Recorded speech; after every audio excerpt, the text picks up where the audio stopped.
In the preface of Why We Hate, Rush Dozier writes, "Why did the terrorists see only enemies among the thousands of innocent men, women, and children who were killed on that terrible day? Why couldn't they see their victims as just people?" Sadly, the answer to these questions is hate. Hate has a nearly limitless ability to dehumanize victims, shutting down the most basic human capacities for sympathy and compassion.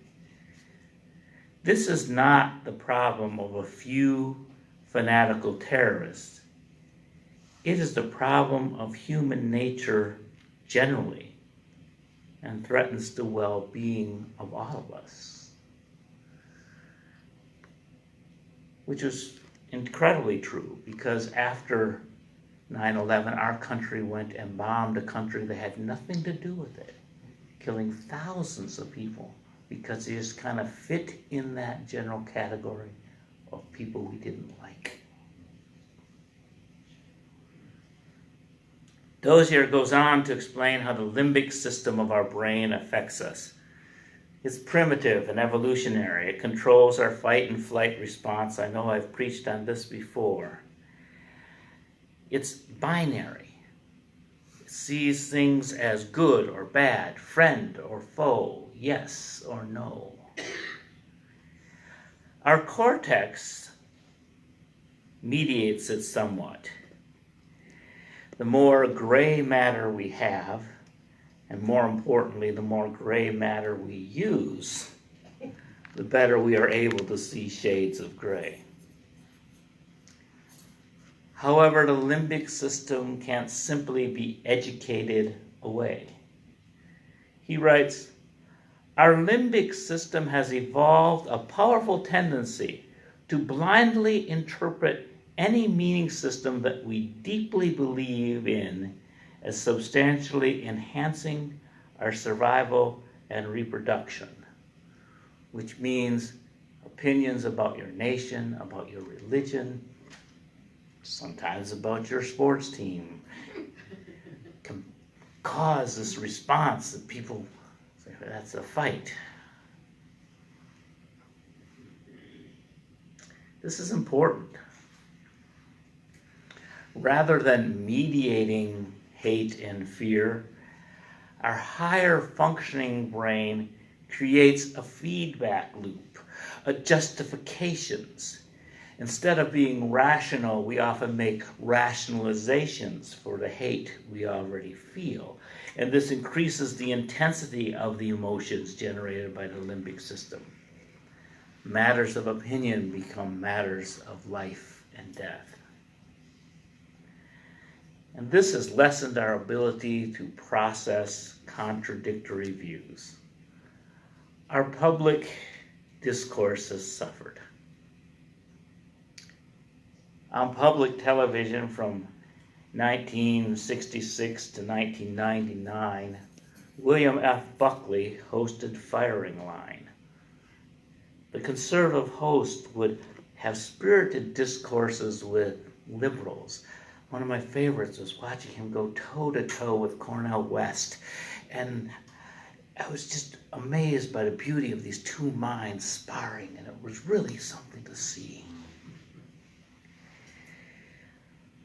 PBS evolved, or devolved.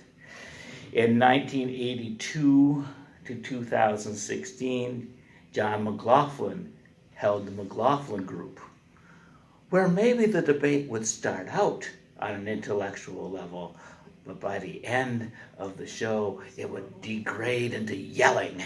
It was exciting TV, but not very informative.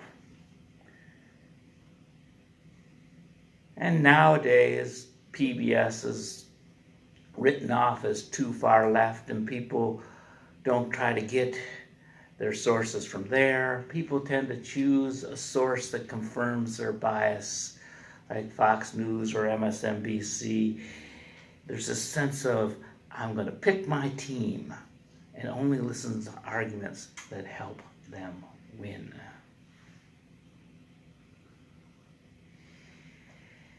The internet is immense in its potential to expand human knowledge and understanding amongst various perspectives. But instead, people tend to search only for confirmations of their own biases. Our country seems to be spinning deeper and deeper into hate. There is an us versus them dynamic, and it's getting harder and harder to bridge. There is a resistance to reasoning, a discounting of facts, an inability to empathize. What are we to do? Rush Dozier emphasizes a 10-point plan. 1. Be specific about the source of your anger. 2. Develop an us-us strategy. 3. Communicate the reason you feel angry. 4. Negotiate specifically and constructively. 5. Educate yourself and others. 6. Try to cooperate with others in mutually beneficial ways. 7. Try to put things in perspective. 8. Make every effort to avoid a sense of being trapped. 9. Immerse yourself in a positive way with the source of your hate. And 10. Seek justice, not revenge. Now, the subtitle of this book is Understanding, Curbing, and Eliminating Hate in Ourselves and Our World. That's my problem with this book. It seems to be overpromising. If it were true, these problems would have been eliminated already. The book has been out for 20 years, and it seems that it has only gotten worse. As I go through these 10 points specifically, it becomes clear to me that we have more control in stopping hate in ourselves and less control in stopping hate in the world. Now, the first rule is be specific about what angered you. This is important to stop the hate in yourself. Suppose somebody cuts in front of you in line at the store. We must resist the temptation to generalize. The person might be a different age, race, gender, or religion than you, and you could probably come up with some great insulting names to call them. But their difference is not the source of your anger. Stay focused on the specific behavior. Say, excuse me, I was in line and you went ahead of me. Now you have no control of how they react. They may call you the opposite of every slur that you did not use. Do not get distracted by their generalizations. Do not defend yourself. Say, nevertheless, I was in line first and you got ahead of me. Staying focused on the problem allows the problem to be resolved. They might present a reason that would convince you to let them go first, or they might realize what they have done and get behind you. Specific problems are smaller and easier to resolve. Bigotry is too large of a problem to be resolved while grocery shopping. Secondly, develop an us-us orientation. In the previous example, the person who cut in front of you may have viewed you as an obstacle. You were reading a magazine in the checkout and did not move when the line moved, and you may view them as a rude opportunist. There's this adversarial you versus me situation. You could escalate this into an argument.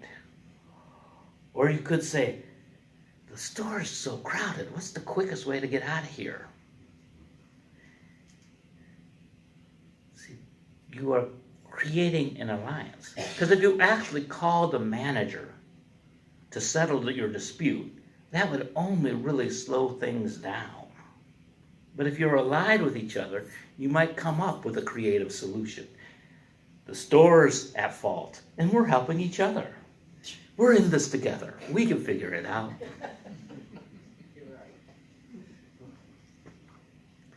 Thirdly, communicate the specific reason for your anger. I covered the communication strategies in the first example, but it's important to really communicate it. Because what if instead of communicating you said nothing? You avoid open conflict in the moment, but resentment builds. And they get away with bad behavior, which is not okay. All future interactions with that person or people like them is tainted. Silence is not always golden. Sometimes it tarnishes the possibility of future conversations. Fourthly, negotiate specifically and constructively. Asking a person, "What's wrong with you?" seldom results in explaining all their shortcomings. It's not a constructive question. And yelling at people to calm down rarely calms people down. It's not an effective strategy. Ask questions to seek common ground and look for ways that all can benefit. Being treated with respect and treating others with respect creates compromises that both parties can live with.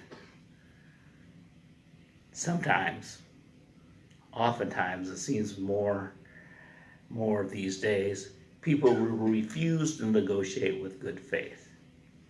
Let that be their choice. But do not be the one that refuses to try. Fifth, educate yourself and others. Politics, race, and gender and economics are complex issues. Many of us are full of assumptions and blind to our own biases. Knowing yourself and understanding others is helpful. It helps one avoid unforced errors when talking with others. But trying to educate others is different. Telling people that they are wrong makes them defensive. Telling them that they are ignorant makes them resentful. This is true especially when they are wrong and ignorant. The best thing is to tell them your own experience. When someone makes a broad slur or generalized insult, you can say, my experience has been different. Or you can ask them about a specific experience that led to their conclusion. I knew someone who surprised me with their homophobic statements. Upon inquiry, I found that he had suffered same-sex abuse as a child. And knowing that he was reacting out of trauma helped me understand. I later came to realize that he supported equality intellectually, and he would vote the way I wanted him to vote in the next election. But he still had a Pavlovian emotional response that's remained. If I had merely scolded him, I would have broken the relationship and learned nothing and taught him nothing. There will always be those who refuse to listen. But focus on those who are teachable. 6, try to cooperate in mutually beneficial ways. It's good to find common ground. On September 25th, we will participate in the crop walk. Some of the other churches participating might believe that you all are going to hell. Other churches might disagree with us on human rights. And some of the sponsoring corporations may have dubious ethical practices. Yet somehow, we all agree that the hungry should be fed. Let us cooperate for good whenever we can. If you walk in a couple of weeks, everybody kind of tends to start off with their own group. But soon the fast and the slow separate. And you will find yourself walking with someone from another group. Who's your speed? Talk with them about what inspired them to walk. You have time for a conversation. And later, if in some other community setting you are in conflict with each other, hopefully both of you will remember that you do have things in common, and you will be able to see each other as human beings and not merely enemies. And that will prevent a total us versus them conflict.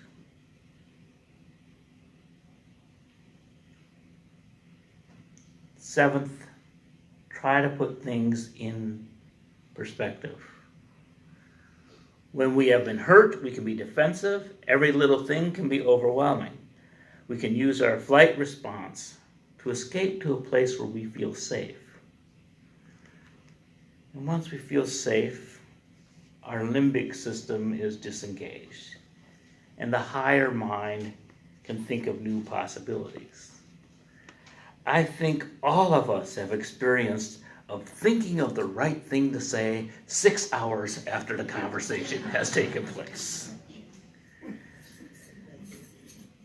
Things are clearer after the threat is gone, or the perceived threat is gone.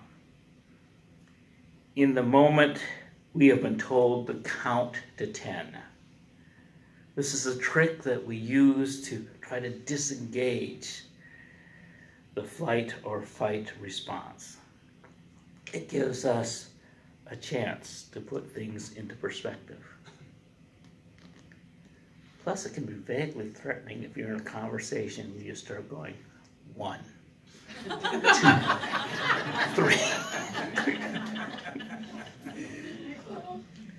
But remember that if you still get into a fight after counting to 10, it's no longer an act of passion, it's premeditated.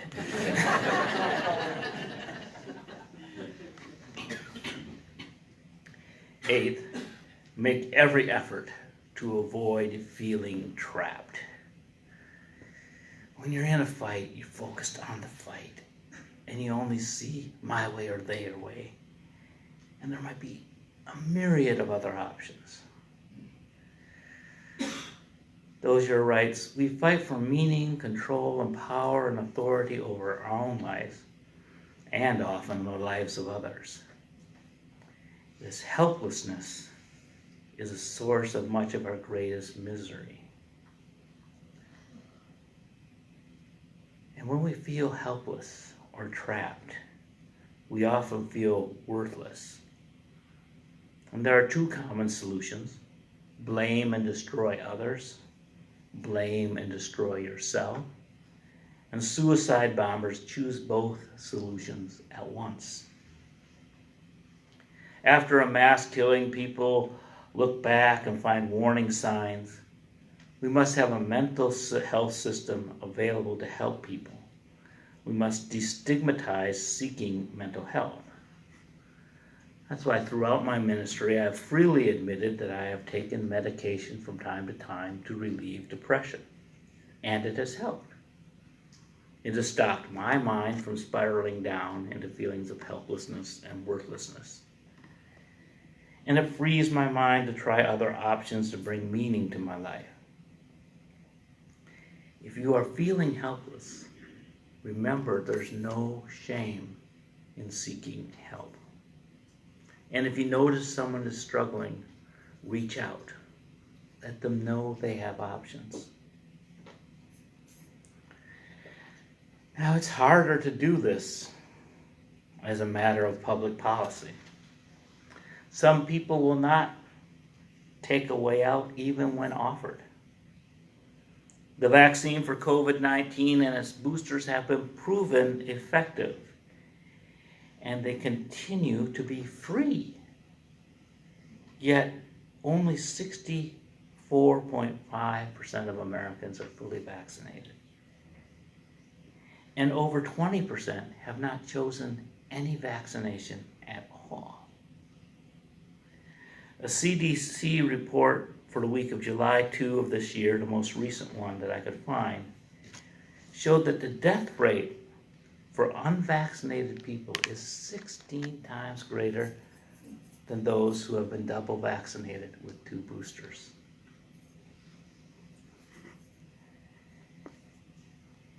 But people trapped by distrust of science or a government can be self-destructive. But they are also destructive to the rest of us, allowing this virus to spread and to mutate. And obviously telling people that they're wrong or that they're stupid hasn't worked. Telling them to come along and join us has worked a little.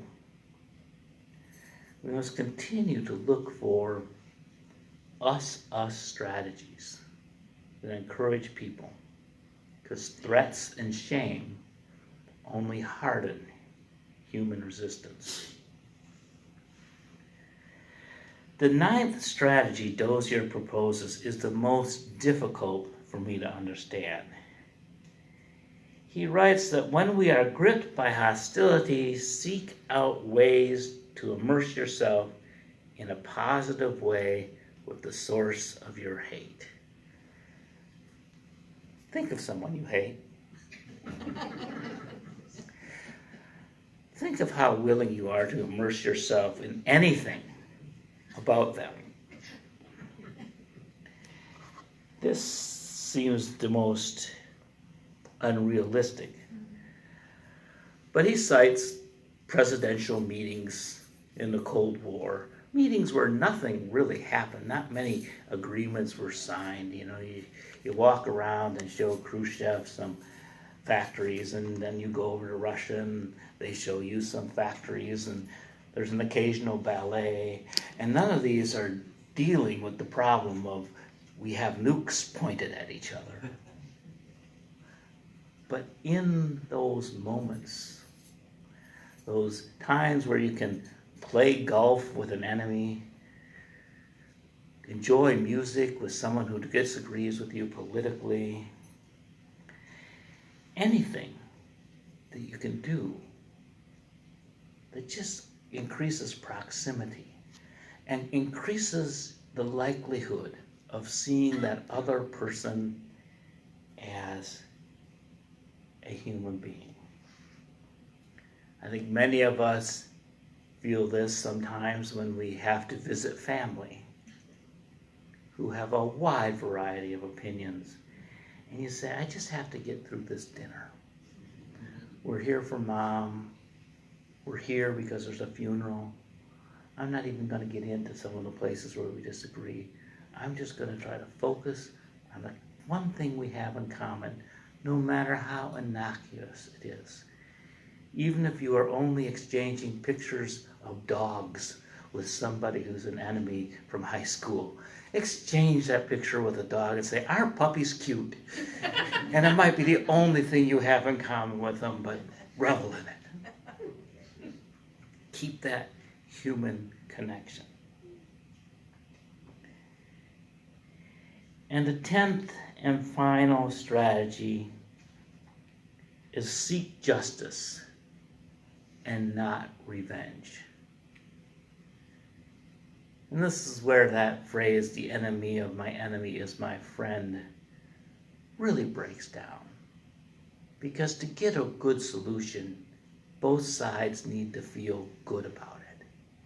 And nobody feels good about being utterly vanquished. And the enemy of your enemy, who you pretended was your friend, is going to figure out that you're just using them.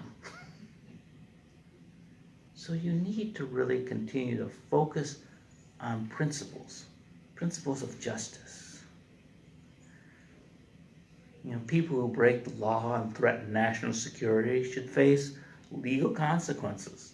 It should not matter if we like or dislike them. Voting rights should be protected, and we should not cheat to win, even if it appears that others are. And human rights need to be defended. But we should make all our efforts principled and above board. And this is so hard to do,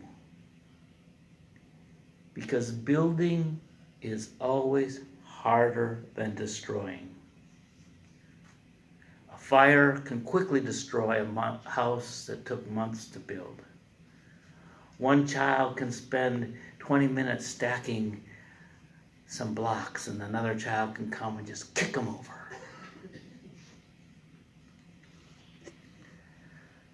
A painting that took weeks to complete can be slashed by a knife in seconds. We cannot stop all destruction, but we need to keep building and creating so we can keep ahead of it. If we respond to destruction by trying to destroy those who destroy, we just get into that circle of destruction, and we forget to be building. We forget our own agenda about the joy we want to create. So you have to keep focused. So tempting to return harm for harm and slight for slight. But we always focus on just means to reach just ends.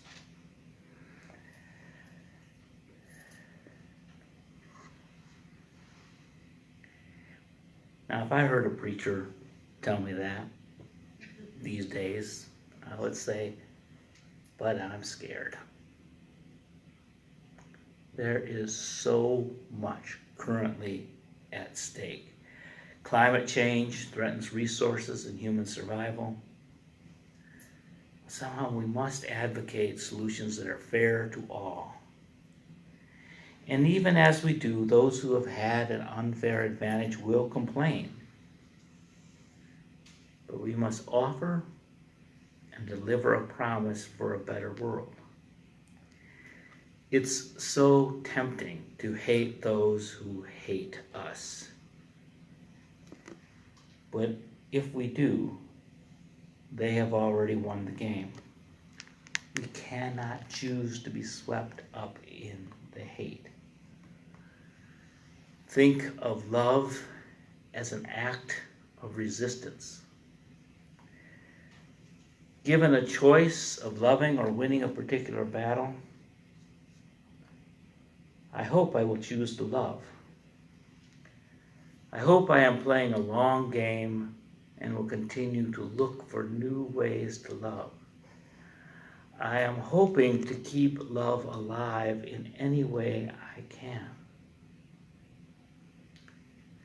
And if we are buried by the forces of hate, we must somehow remember that we are seeds. We will grow in unexpected places, even growing through the cement when we are paved over. Terrorists only win if we allow ourselves to be scared. Fascists might control my body, but we must refuse to let them control our minds.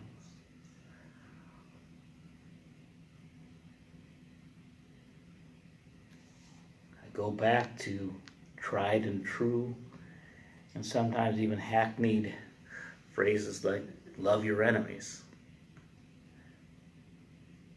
And sometimes when I can't think of any reason to do that, I think, well, it confuses them. And plant seeds that might grow long after both of you are gone. May we bless and be blessed.